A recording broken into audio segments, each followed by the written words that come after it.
Hello everyone, welcome to only IAS. स्वागत है आप सभी का करंट अफेयर्स के हमारे एक वीकली प्रोग्राम में, जिसमें हम इंटरनेशनल रिलेशन से संबंधित महत्वपूर्ण मुद्दों को डिस्कस करते हैं। तो इस वीक हमें दो महत्वपूर्ण मुद्दे डिस्कस करने हैं। पहला मुद्दा है गिलगिट बाल्टिस्तान और पीओके को लेकर हमारे डिफेंस मिनिस्टर जी का एक बयान आया है, जिसमें उन्होंने इन दोनों ही क्षेत्रों को इंडिया के साथ रीयूनाइट करने की बात कही है।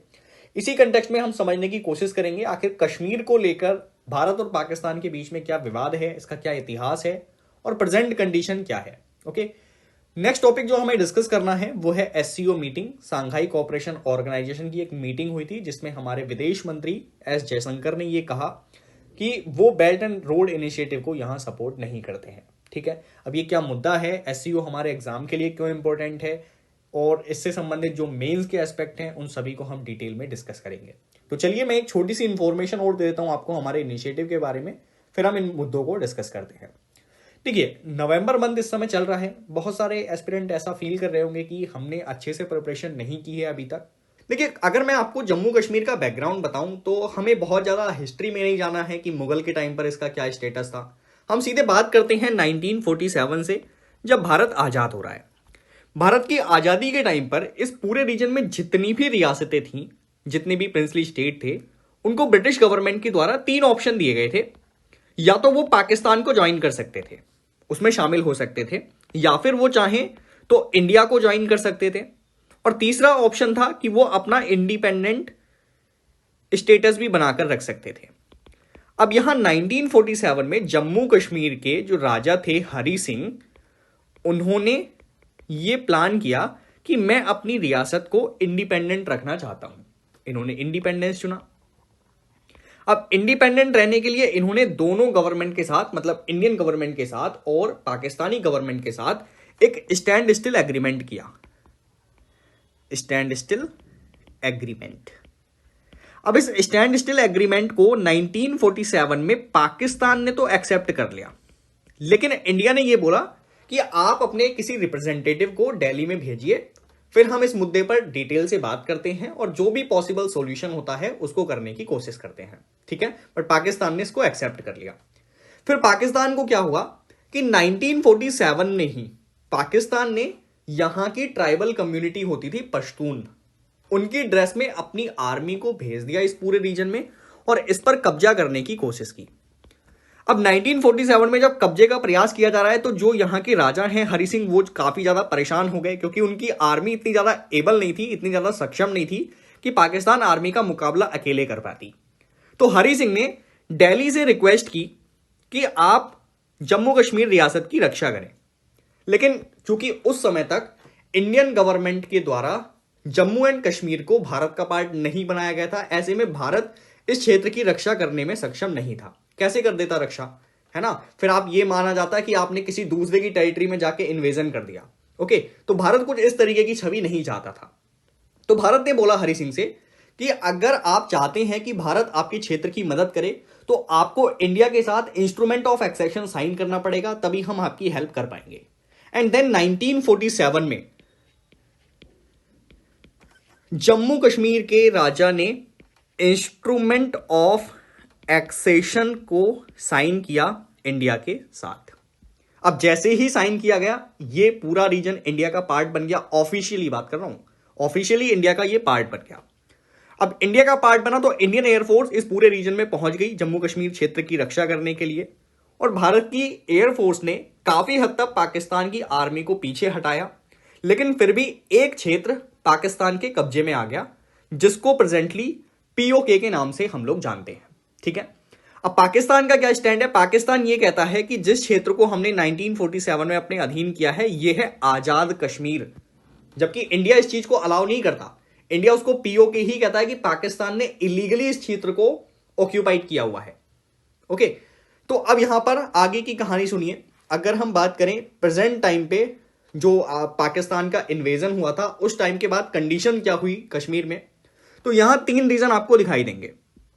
सो दिस रीजन इज पीओके, जिसको भारत पाकिस्तान ऑक्यूपाइड कश्मीर कहता है और पाकिस्तान इसको बोलता है आजाद कश्मीर। दूसरा, ये जो पूरा टेरिटरी आप देख रहे हैं, जितना ये बचा हुआ टेरिटरी है, इसको कहते हैं गिलगिट बाल्टिस्तान। अब इस क्षेत्र में बेसिकली पाकिस्तान की कोई डायरेक्टली हस्तक्षेप नहीं है। पाकिस्तान इस क्षेत्र का कंट्रोल अपने हाथ में नहीं रखता है डायरेक्टली। इसको वो ऑटोनोमस रीजन के नाम से डिनोट करता है,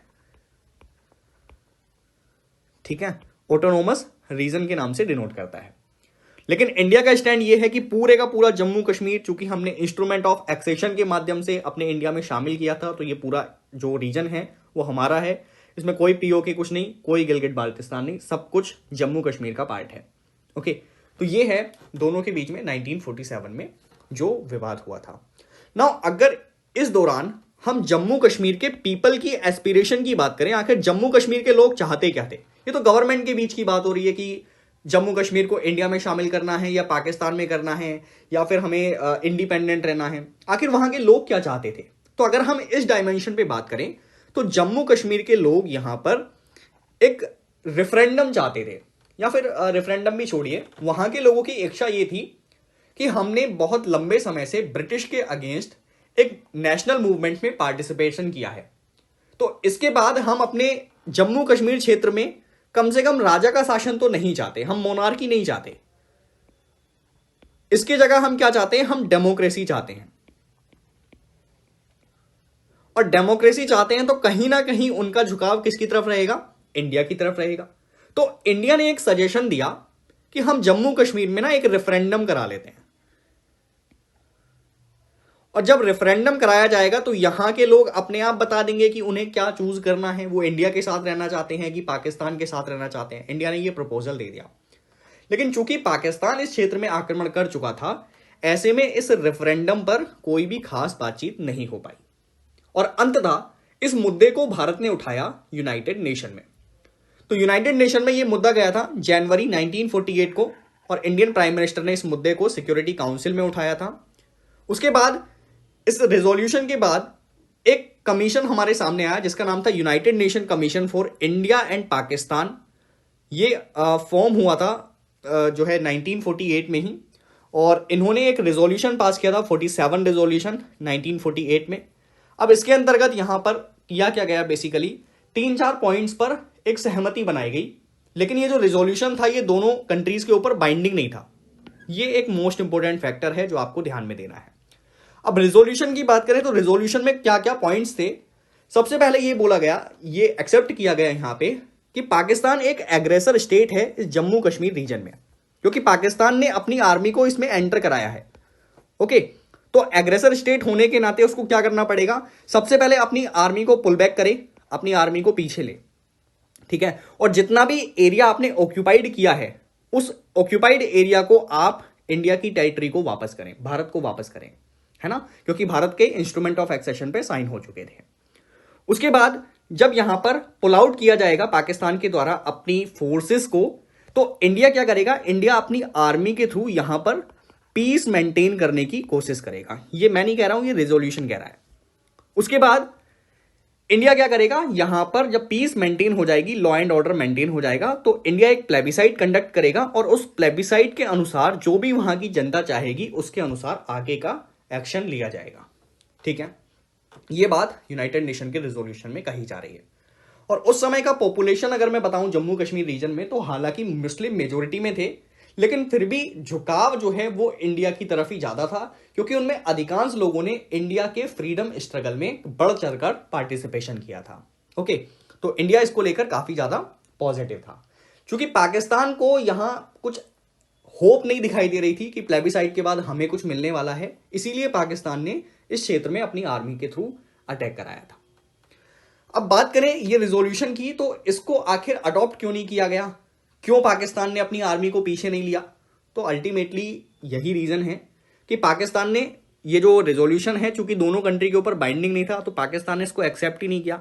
पाकिस्तान ने अपनी आर्मी को इस रीजन से पीछे नहीं हटाया, और जब आर्मी पीछे नहीं हटेगी तो भारत अपनी आर्मी के थ्रू कैसे पीस मेंटेन करेगा? और पीस मेंटेन नहीं होगी तो फिर यहां पे रेफरेंडम भी नहीं किया जा सकेगा। तो ये एक मुद्दा है जिसकी वजह से यूनाइटेड नेशन के रेजोल्यूशन को यहां पर प्रैक्टिकली अप्लाई नहीं किया जा सका। और इन्वेजन का मैं एक और रीजन बताऊं कि आखिर पाकिस्तान ने क्यों अपनी आर्मी से यहां पर अटैक करवाया था। पाकिस्तान ना यहाँ के पॉपुलेशन के जो भी पूरा क्षेत्र है ये, वहां के पॉपुलेशन स्ट्रक्चर को चेंज करना चाहता था। पाकिस्तान ये चाहता था कि हमारे लोग ज्यादा से ज्यादा इस क्षेत्र में जाकर रहने लगे, बस जाएं वहां पर, ताकि रेफरेंडम कराया जाए तो रेफरेंडम का झुकाव पाकिस्तान की तरफ हो जाए। तो ये मुद्दा है। इसके बाद अगर हम आगे की बात करें फिर इसमें क्या क्या डेवलपमेंट हुआ, तो 1994 की बात करता हूं।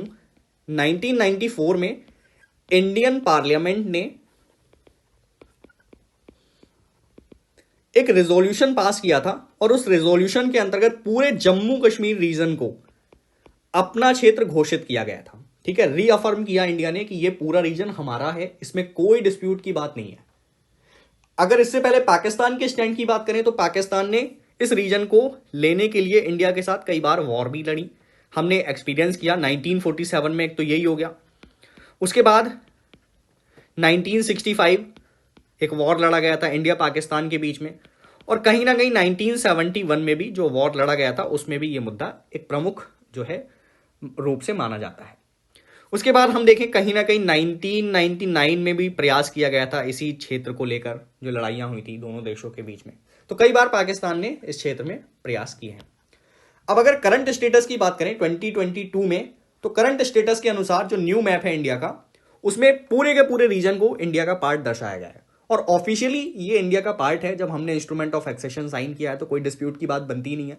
तो पाकिस्तान का जो भी ऑक्यूपेशन है यहां पे वो इलीगल है। ओके, अब मैं आपको कुछ एक्स्ट्रा पॉइंट्स बताता हूं। ये तो हो गया डिस्प्यूट, इसकी कहानी। आखिर पाकिस्तान कश्मीर को क्लेम क्यों करता है, किन बेसिस पर पाकिस्तान कश्मीर की डिमांड करता है? तो देखिए, पहला जो मुद्दा है, एक सेकेंड, तो पाकिस्तान का जो पहला बेसिस है कश्मीर को पाकिस्तान में शामिल करने का, वो है यहां की कल्चर। तो यहां पे जो एथनिक कम्युनिटीज रहती है ना, वो पाकिस्तान से काफी ज्यादा मेल खाती हैं, क्योंकि पाकिस्तान का ये मान लीजिए ये रीजन है पाकिस्तान का, तो पाकिस्तान की जो कम्युनिटीज हैं, जो यहां पर लोग रहते हैं, वो कश्मीर के साथ कहीं ना कहीं मेल खाते होंगे।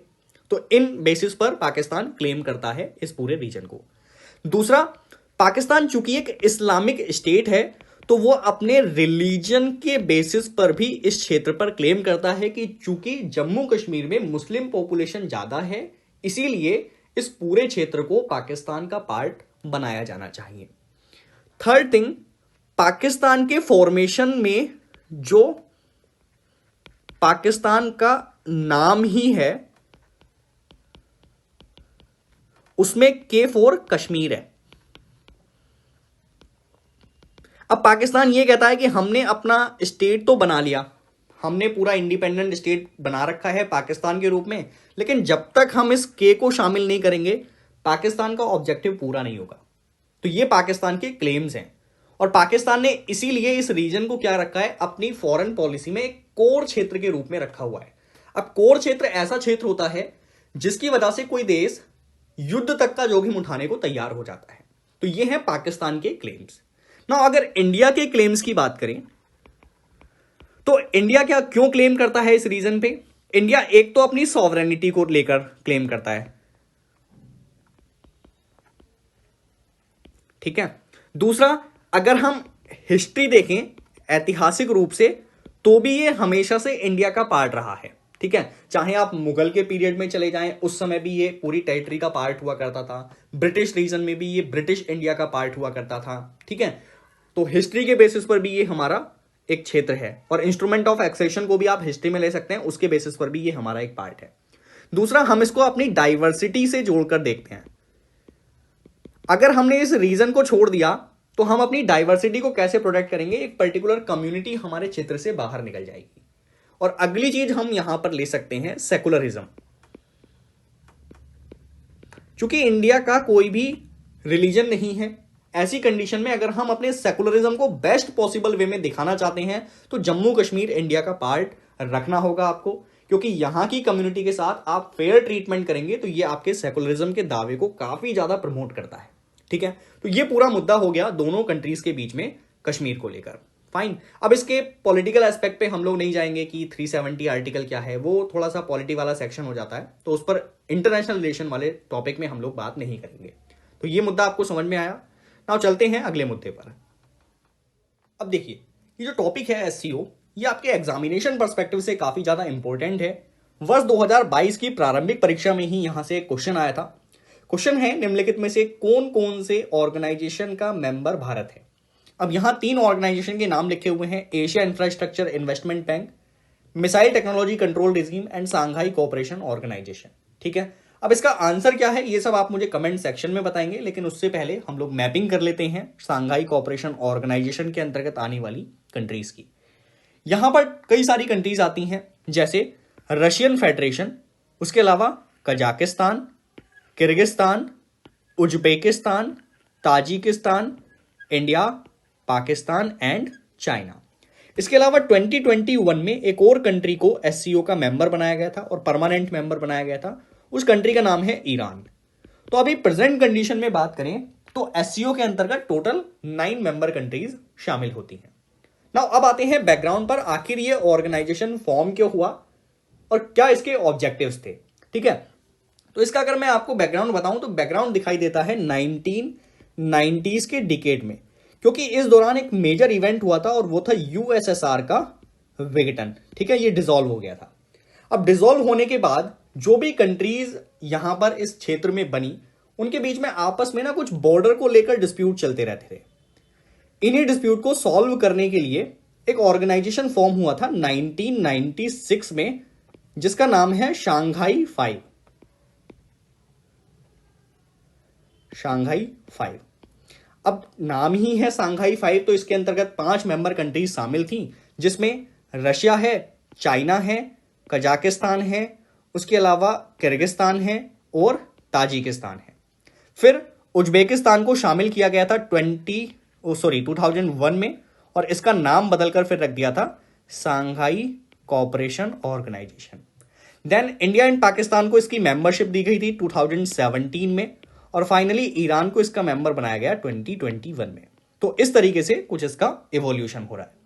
अब आपके लिए एक क्वेश्चन है छोटा सा, आपको एससीओ का सेक्रेटरीट बताना है कि ये कहां पर है और सेक्रेटरीट के अंतर्गत कौन सी लैंग्वेज को यूज किया जाता है, ऑफिशियल लैंग्वेज क्या है यहां पर वर्क करने के लिए, वो भी आपको मुझे कमेंट सेक्शन में बतानी है। अब एससीओ के बारे में थोड़ी सी इंफॉर्मेशन और देख लीजिए। इसके चार्टर पर साइन किया गया था 2002 में और ये इन्फोर्स हुआ था 2003 में। ये किस प्रकार का ऑर्गेनाइजेशन है, तो ये एक प्रकार का political, economical and military organisation है, जिसका ऑब्जेक्टिव होता है इस पूरे क्षेत्र में शांति, सुरक्षा और स्टेबिलिटी को मेंटेन करना।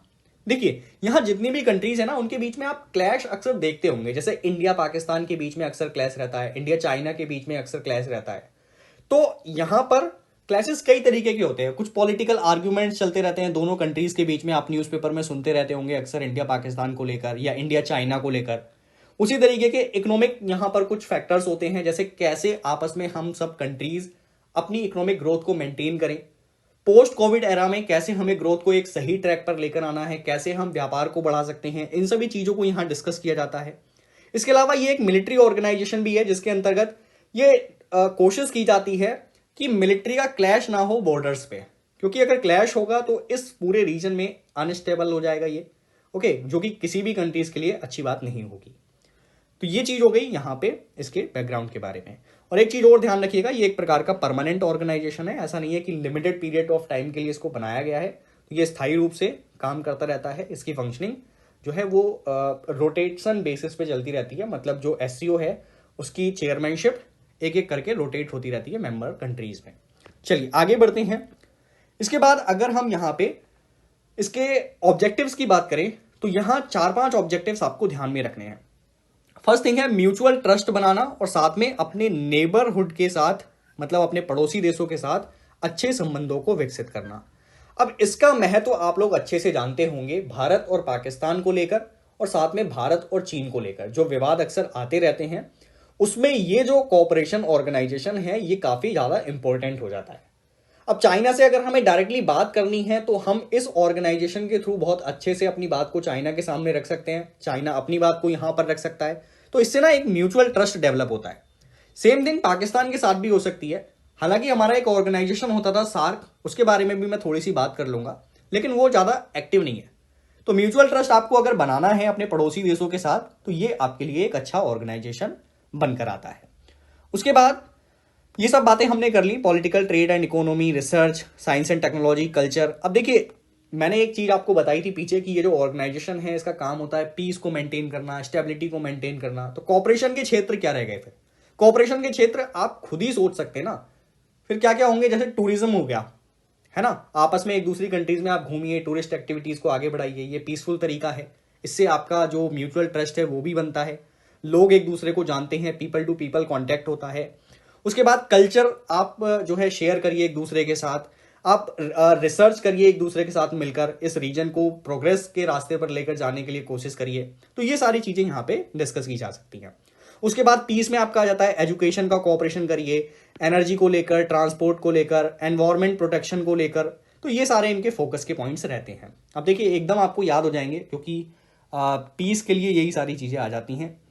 उसके बाद यहां पर एक दो ऑब्जेक्टिव और हैं, जैसे डेमोक्रेटिक रिजीम को मेंटेन करना, और साथ में जो इंटरनेशनल ऑर्गेनाइजेशंस होते हैं वहां पर उनको डेमोक्रेटिक बनाना, उनको फेयर बनाना और रैशनल बनाना। जैसे आप लोग सुनते होंगे, world bank and international monetary fund के अंतर्गत या तो अमेरिका का डोमिनेशन रहता है या फिर यूरोपियन यूनियन का डोमिनेशन रहता है। तो ऐसे में हम क्या चाहते हैं, जितनी भी कंट्रीज हैं एससीओ के अंतर्गत वो ये चाहती हैं कि ये सारे जो ऑर्गेनाइजेशन है ये फेयर रहे, किसी भी तरीके का डिस्क्रिमिनेशन ना हो बाकी मेंबर कंट्रीज के साथ में। ठीक है, तो ये हो गया इनका ऑब्जेक्टिव। नाउ नेक्स्ट थिंग, अगर बात करें इसका इंडिया के लिए क्या सिग्निफिकेंस है, तो अगर मैं आपको आर्थिक रूप से बताऊं तो एससीओ के मेंबर कंट्रीज के साथ भारत का जो व्यापार होता है वो 141 बिलियन डॉलर है।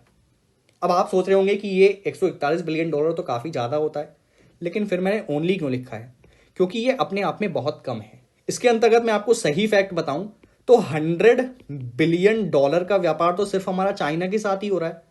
तो बाकी की जो मेंबर कंट्रीज हैं उनके साथ क्या हो रहा है, उनके साथ हमारा व्यापार बहुत कम हो रहा है। ठीक है, जैसे सेंट्रल एशिया रीजन की अगर बात करें तो उनके साथ हमारा व्यापार लगभग 2 बिलियन डॉलर ही है, जो कि बहुत कम है। ठीक है, एनर्जी हमें यहां से जो हमारी एनर्जी सिक्योरिटी है उसकी नीड को पूरा करने के लिए सेंट्रल एशिया काफी अच्छा एक जो है क्षेत्र है, बट इनके साथ हमारा कोऑपरेशन बहुत कम है क्योंकि कनेक्टिविटी नहीं है। तो ये एक प्रॉब्लम आ रही है यहाँ पे। तो हालांकि इकोनॉमिक रूप से हमारा व्यापार काफी ज्यादा हो रहा है, लेकिन इस व्यापार को और ज्यादा बढ़ाने की जरूरत है। यहाँ पॉसिबिलिटीज बहुत ज्यादा हैं इंडिया के लिए। दूसरा, अभी आपने देखा होगा अफगानिस्तान में थोड़ी सी इनस्टेबिलिटी आ गई है। ठीक है, अब जब यहाँ पर पूरी तरीके से डेमोक्रेटिक शासन जा चुका है तो ऐसे में तालिबानी शासन के साथ किस तरीके से हमें अपने कोऑपरेशन को आगे बढ़ाना है। भारत ने बहुत सारा इन्वेस्टमेंट भी कर रखा है अफगानिस्तान में, तो इन सब चीज़ों को लेकर भारत की एक चिंताएं हैं कुछ। तो एससीओ के अंतर्गत आप इन चिंताओं को अच्छे से जो है सॉल्व कर सकते हैं और इस रीजन को स्टेबल बना सकते हैं, क्योंकि जितनी भी मेंबर कंट्रीज हैं एससीओ के अंतर्गत वो अफगानिस्तान के आसपास बॉर्डर ही शेयर करती हैं। ठीक है, उसके बाद यहां पर हम क्या कर सकते हैं, हम पाकिस्तान और अफगानिस्तान के साथ अपनी टॉकिंग को आगे बढ़ा सकते हैं। अफगानिस्तान इसमें मेंबर कंट्री तो नहीं है, लेकिन अफगानिस्तान के साथ टॉक इसलिए हो सकती है क्योंकि सारे जो मेंबर कंट्रीज हैं वो कहीं ना कहीं अफगानिस्तान के साथ बॉर्डर शेयर कर रहे हैं। तो अगर आसपास की कंट्री में ठीक से कॉपरेशन होता है तो सभी कंट्रीज मिलकर अफगानिस्तान में एक पीस एंड स्टेबिलिटी को मेंटेन कर सकते हैं। ठीक है, नेक्स्ट थिंग, अगर हम बात करें इंडिया के लिए सिग्निफिकेंस की, तो यहां जो कंट्रीज हैं अगेन वही है कि भारत के जो एक्सटेंडेड नेबर हैं, एक्सटेंडेड नेबर के साथ ये सारी कंट्रीज जुड़ी हुई हैं, जहां पर भारत के इकोनॉमिक एंड सिक्योरिटी कुछ जो है हित हैं। जैसे इकोनॉमिक में मैंने बात कर ली कि सेंट्रल एशिया रीजन से हमारी एनर्जी सिक्योरिटी पूरी हो सकती है। तो इस तरीके के कुछ हित इंडिया के लिए यहाँ पे जुड़े हुए हैं। उसके बाद यूरेशियन स्टेट के साथ हमारे कुछ ऐसे ही इकोनॉमिक एंड जियो पॉलिटिकल हित जुड़े हुए हैं। उसके बाद ये इंडिया को सेंट्रल एशिया से कनेक्ट करने में काफ़ी ज़्यादा हेल्प कर सकता है। हम चाहते हैं कि सेंट्रल एशिया से हम कनेक्ट करें, हमारी एनर्जी डिमांड को सेंट्रल एशिया से पूरा किया जाए, लेकिन कनेक्टिविटी ना हो पाने के कारण हम इस कोऑपरेशन को आगे नहीं बढ़ा पा रहे हैं। तो अगर आप एससीओ के मेंबर हैं तो आप इस पार्टनरशिप को आगे लेकर जा सकते हैं। ठीक है, तो ये इंडिया के लिए सिग्निफिकेंस हो गया ना। अगर बात करें चैलेंजेस की, अच्छा ये सिग्निफिकेंस यहाँ पे लिखा हुआ है, इसको चैलेंजेस कर लीजिएगा। तो चैलेंजेस की बात करें तो 2-3 चैलेंजेस इंडिया के लिए यहाँ पर उपस्थित हैं। पहला ये कि इसमें जो मेंबर कंट्रीज है ना उनके बीच में आपस में कोऑपरेशन हो नहीं पा रहा।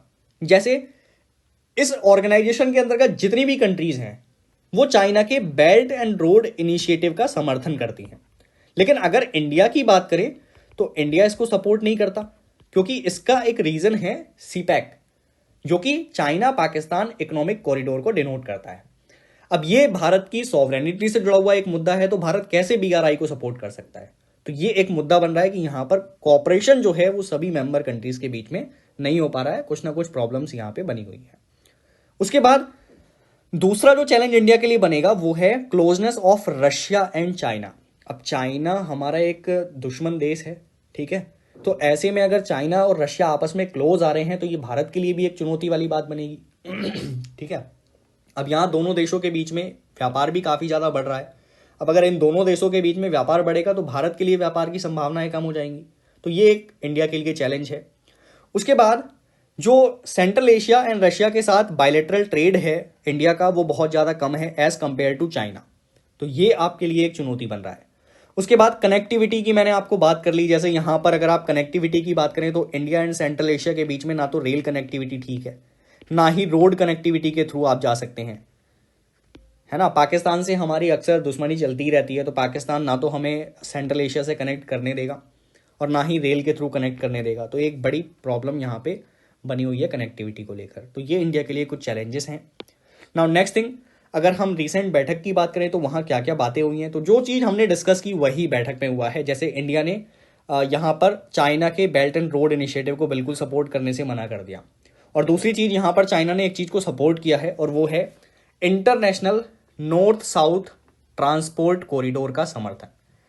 इंटरनेशनल नॉर्थ साउथ कॉरिडोर एक मल्टी जो है रीजन से होकर गुजरता है। ये एक ट्रेड कोऑपरेशन है जो किस किस के बीच में है मैं आपको बता देता हूँ। यहाँ पर ये रशिया को कनेक्ट करता है, रशिया के बाद सेंट्रल एशिया को कनेक्ट करता है, उसके बाद ये कनेक्ट करता है ईरान को, और ईरान के थ्रू फिर ये इंडिया को कनेक्ट करता है। ठीक है, तो भारत इसका समर्थन करता है। भारत इसका समर्थन क्यों करेगा? क्योंकि इंडिया अगर इसमें पार्टिसिपेट करता है, इंडिया इसमें सारे मेंबर कंट्रीज को ज्वाइन करवा देता है, तो इंडिया की पहुंच सेंट्रल एशिया तक हो जाएगी और इंडिया पाकिस्तान को बाईपास कर जाएगा। तो ईरान के थ्रू हम सेंट्रल एशिया तक पहुंचने की यहाँ पे कोशिश कर रहे हैं, तो इसलिए इंडिया ने इसका यहाँ पे सपोर्ट किया है। तो ये आपका पूरा मुद्दा था सांघाई कोऑपरेशन ऑर्गेनाइजेशन का। आई होप कि आपको ये पूरे जो दोनों मुद्दे थे वो समझ में आए होंगे अच्छे से, और आपके क्या विचार हैं हमारी इस इंटरनेशनल रिलेशन की सीरीज को लेकर वो आप मुझे कमेंट सेक्शन में जरूर बताएं। इससे हमें भी अच्छा लगता है कि आप लोग समझ रहे हैं टॉपिक्स को कि नहीं समझ रहे हैं। और अगर आपकी कोई स्पेशल डिमांड है इंटरनेशनल रिलेशन को लेकर तो वो भी आप मुझे कमेंट सेक्शन में बता सकते हैं, ठीक है। लेकिन जो मैंने क्वेश्चंस आपको दिए थे आज वो आप जरूर मुझे कमेंट सेक्शन में आज बताएंगे, ठीक है। चलिए, तो मिलते हैं अगली सीरीज में अगले टॉपिक के साथ, तब तक के लिए धन्यवाद।